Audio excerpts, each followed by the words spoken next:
Hello, my name is Maria Fernanda González Bermúdez, and my classmate's name is Cristina Gamboa Rodriguez. And today we're going to be talking about different aspects of A Vindication of the Rights of Women by Mary Wollstonecraft.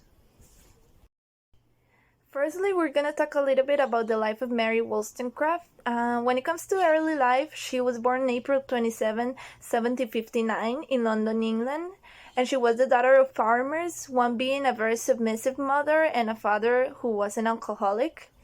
Also, because of the line of work that her parents had, they weren't able to give her the means to study, so she had to find them by herself, and thankfully she was able to do it. When it comes to work, she developed herself in different fields, some being as a teacher, as a governess, and even as a translator. But with time, she decided to pursue her dream of being a writer, and thankfully she was able to do so. Some of the different work that she is known for is Maria, or The Wrongs of Women, letters written in Sweden, Norway, and Denmark, and A Vindication on the Rights of Women, that is the one that we're going to analyze today. When it comes to Mary Wollstonecraft, it's extremely important to talk about feminism, because she was considered a feminist, and she considered herself a feminist, especially for her perspectives on girls having the same education as men, and women having being able to have the same jobs that men have, and not being seen as a submissive, delicate flower that at that time everyone wanted to see them as. Her perspective for her time was even radical in times and periods of enlightenment.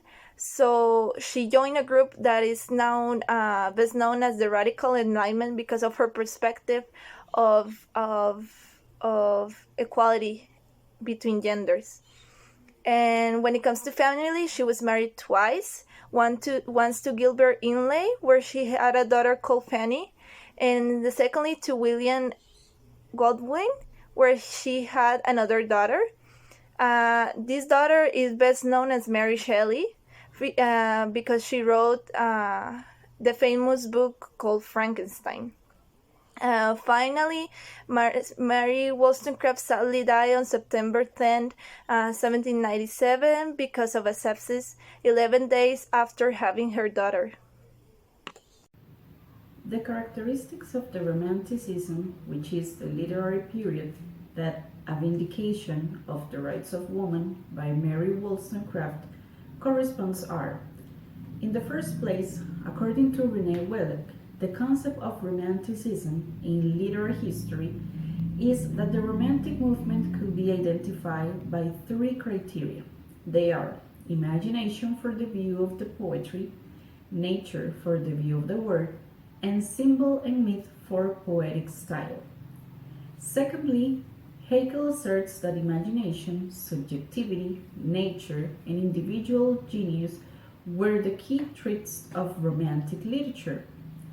On the other hand, Long explains that one of the most interesting characteristics of Romanticism was the return to ancient heroic tales and the medieval romance as models for creative work. Robinson also says that the works by Romantic writers exhibited the following traits: introspection for personal feelings, prevalence of emotion over logic, naturalness in their relation with the external world, lyric expression of emotions, imagination to transcend the immediate reality, and nature as a model of beauty and source of inspiration. We can say that Romanticism is influenced and inspired by nature. It has supernatural elements. There is romance, wonder, emotional aspects involved. It is highly dramatic and expressive. It has conventional language. It is full of expressions and emotionally charged. It centers on the poet and also emphasizes the power of imagination and met relationship to the supernatural. Now, when it comes to the setting, we both chose the French Revolution. According to the book, the French Revolution had a very big influence in Romanticism, and in this case, it had a very big influence in a vindication of the rights of women.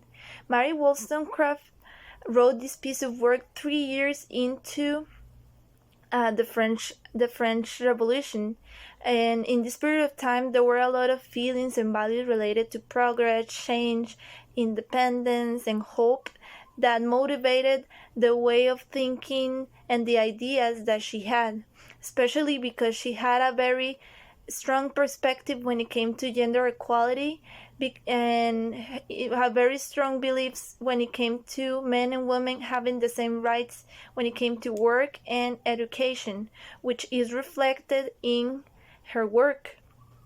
Additionally, even if her pieces of work were seen as radical at the time, her values of change and progress that the French Revolution motivated on her can be seen in this piece. This literary work in particular mentions the only character who is the speaker, Mary Wollstonecraft herself. She actually is a debater. She is not only just arguing in favor of women's rights, in fact, she argues against anyone who would be so shallow and misguided to think that women should only be pretty wives and nurturing mothers. Her perspective focused on thinking that women's flaws could be easily fixed by having more access to a good education, since men were having more opportunities at that time.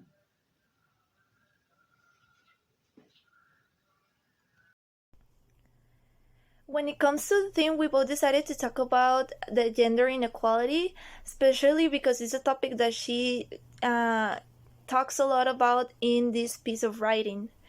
Uh, when in the focus of education, gender inequality is seen in aspects like women sometimes are described as weak, incapable, and almost needy, like a child, when in reality, women are just as capable as men in a lot of fields of education and fields of work. Additionally, when it comes to gender inequality and education, she mentions that women are sometimes seen just as females, more than human creatures with aspirations and goals and ambitions, and how the educational system only motivates these qualities in men and forgets that women could have them too.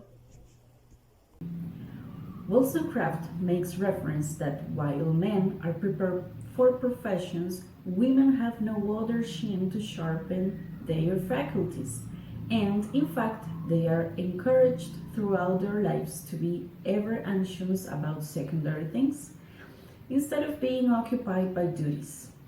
Even those duties which society views as inherently feminine, like motherhood, suffers as a result of this attitude.